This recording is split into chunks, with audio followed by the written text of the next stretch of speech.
Assalamualaikum warahmatullahi wabarakatuh.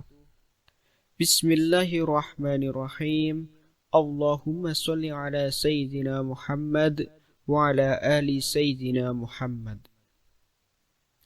Semoga saudara semua diberikan kesehatan badan dan iman oleh Allah Subhanahu wa taala, dilancarkan rezekinya, dimudahkan segala urusannya, dan semoga diberi rezeki bisa jumpa bulan Ramadan yang penuh kemuliaan, penuh keberkahan. Amin, amin ya rabbal alamin.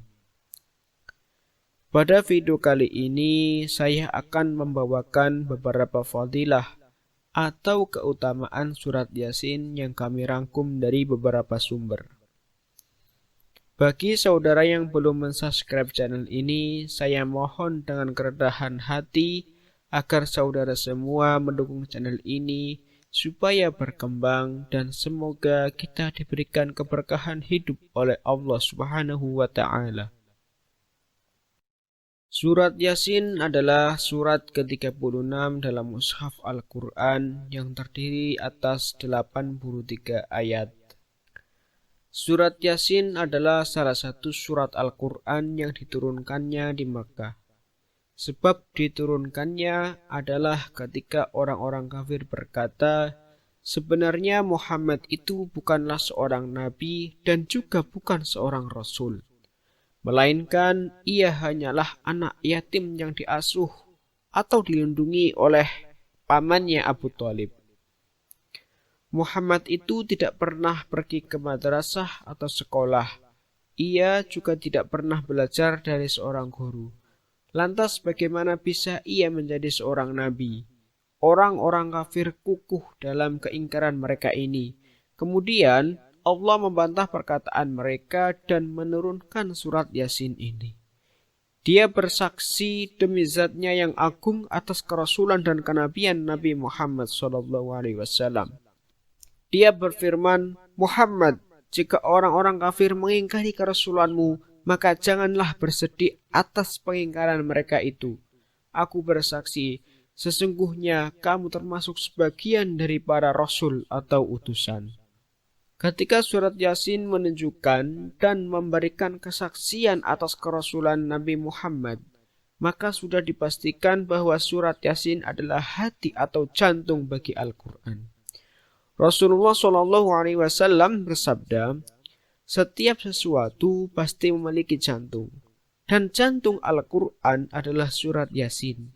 Barang siapa membacanya, maka Allah menuliskan baginya membaca seluruh Al-Quran sebanyak 10 kali.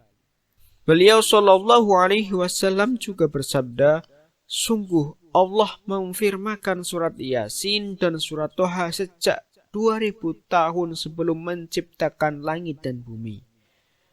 Ketika para malaikat mendengar firman-Nya itu, mereka berkata, sungguh beruntung umat Nabi Muhammad. Mereka diberi 2 surat ini, sungguh beruntung orang yang hafal 2 surat ini, sungguh beruntung lisan-lisan yang membaca 2 surat ini.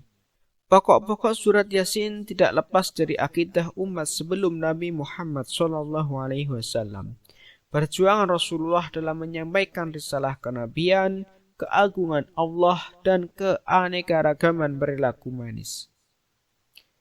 Di masyarakat Indonesia, surat Yasin merupakan bacaan yang populer saat mengisi kegiatan keagamaan, seperti tahlilan, malam Jumat, dan sejenisnya. Di berbagai majelis, surat Yasin menjadi perangkaian acara, baik di awal acara ataupun dijadikan inti dari acara tersebut.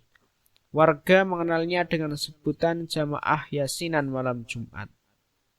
Menurut para ulama, kalimat Yasin merupakan sumpah Allah Subhanahu wa taala, nama Allah Subhanahu wa taala, nama Al-Qur'an, nama Nabi Muhammad SAW, dan penegasan kepada manusia yang belum diperingatkan pada masa sebelumnya bahwa Rasulullah SAW adalah utusannya.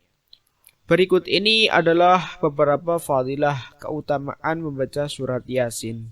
Beliau SAW bersabda, perbanyaklah membaca surat Yasin karena memiliki banyak keistimewaan.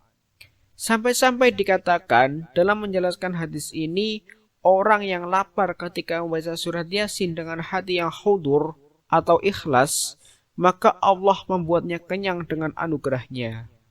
Apabila ada orang merasa ketakutan, kemudian ia membaca surat Yasin, maka Allah akan menghilangkan kesedihan dan ketakutannya. Apabila ada orang fakir berkenan membaca surat Yasin, maka ia akan diselamatkan dari hutangnya. Ketika orang memiliki hajat tertentu, kemudian ia membaca surat Yasin, maka Allah akan memenuhi hajatnya itu. Barang siapa membaca surat Yasin di pagi hari, maka ia berada dalam perlindungan Allah sampai waktu sore hari.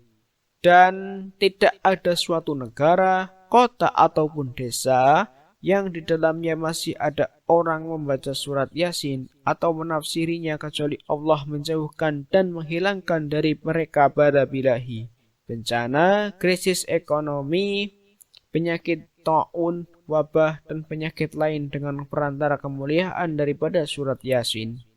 Barang siapa membacanya di malam hari, maka ia dan keluarganya berada dalam perlindungan Allah sampai waktu pagi hari. Rajin membaca surat Al-Quran termasuk surat Yasin memiliki keistimewaan yang luar biasa. Salah satunya akan dianggap keluarga oleh Allah Ta'ala. Sebagaimana pemaparan dalam hadis sahih, sesungguhnya Allah mempunyai keluarga dari kalangan manusia. Beliau Shallallahu Alaihi Wasallam ditanya, siapa mereka wahai Rasulullah? Beliau Shallallahu Alaihi Wasallam menjawab, mereka adalah ahlul Al-Quran, ahlul Quran. Mereka adalah keluarga Allah dan orang-orang khususnya. Surat Yasin bisa juga menjadi pemberi syafaat di akhirat kelak. Dari sahabat Abu Umamah Al-Bahili radhiyallahu anhu, saya mendengar Rasulullah Shallallahu Alaihi Wasallam bersabda, bacalah oleh kalian Al-Quran, karena Al-Quran akan datang pada hari kiamat kelak sebagai pemberi syafaat bagi orang-orang yang rajin membacanya. Fadilah surat Yasin selanjutnya adalah jiwa akan menjadi bersih. Rutin membaca Al-Quran dapat membuat jiwa kita menjadi bersih. Ini bisa diibaratkan laksana bunga yang beraroma harum. Tentunya, keistimewaan ini berlaku untuk semua surat dalam Al-Quran, termasuk Yasin. Dari sahabat Abu Musa al-Ash'ari radhiyallahu anhu berkata bahwa Rasulullah Shallallahu Alaihi Wasallam bersabda, perumpamaan seorang mukmin yang rajin membaca Al-Quran adalah seperti buah al-atrujah yang aromanya wangi dan rasanya enak. Perumpamaan seorang mukmin yang tidak membaca Al-Quran adalah seperti buah tamar atau kurma. Tidak ada aromanya, namun rasanya manis. Perumpamaan seorang munafik, namun ia rajin membaca Al-Quran, adalah seperti buah raihanah yang aromanya wangi, namun rasanya pahit. Sedangkan perumpamaan seorang munafik yang tidak rajin membaca Al-Quran adalah seperti buah hanzalah yang tidak memiliki aroma dan rasanya pun pahit. Fadilah keutamaan Yasin selanjutnya adalah memperoleh cahaya di hari kiamat. Dari Abu Hurairah radhiyallahu anhu berkata bahwa Rasulullah Shallallahu Alaihi Wasallam bersabda, siapa yang mendengar satu ayat daripada kitab Allah Ta'ala, yakni Al-Quran, ditulis baginya satu kebaikan yang berlipat ganda. Siapa yang membacanya pula, baginya cahaya di hari kiamat. Fadilah keutamaan Yasin selanjutnya adalah dikabulkan segala hajatnya. Dalam kitab Fadhailul A'mal, karya Maulana Muhammad Zakaria Al-Handalawi, dari Atha bin Abi Rabbah radhiyallahu anhu, ia berkata, telah sampai kepadaku bahwa Rasulullah Shallallahu Alaihi Wasallam bersabda, barang siapa membaca Yasin pada permulaan hari, dipenuhi segala keperluannya. Sekian dari saya. Wassalamualaikum warahmatullahi wabarakatuh.